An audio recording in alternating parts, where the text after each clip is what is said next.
Okay, so let me see if I can draw. Here's the unstretched spring. And the stretched one has this point moved down an elongation which is delta x. Okay?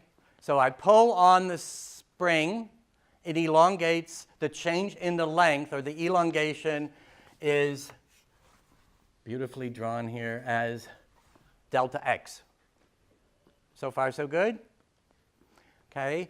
Now, how much did this part of the spring stretch?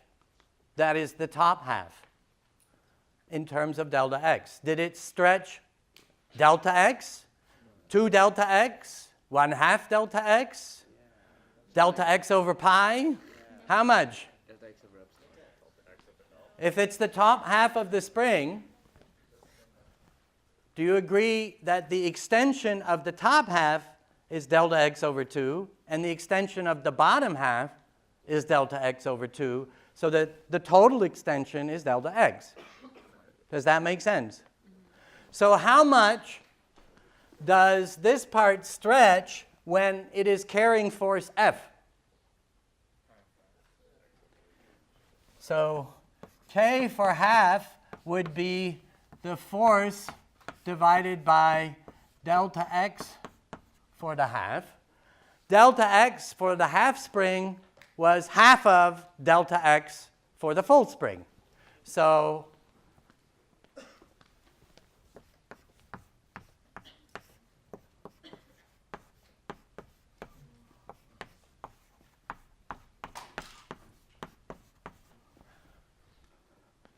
what is F over delta x?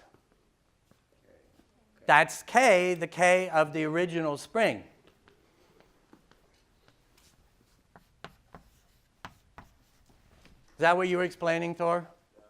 So each sub-bit of the spring isn't the full spring. Each portion of the spring has to transmit how much of the force? Is it a fraction of the force, or does it have to transmit all of the force?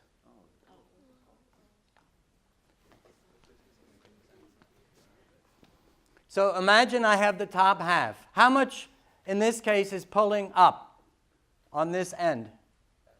F. How much is pulling down on this end? F. Okay, it has to transmit the whole force, but each half elongates half as much. The amount of elongation is proportional to the length of the spring that you're considering. Agreed? If the answer B were correct, then if I have a spring that is 1 atom long, it also has to elongate like 10 centimeters. Oh boy. Right? Okay, so it's proportional to the length. If you cut a spring in half, imagine cutting it in tenths.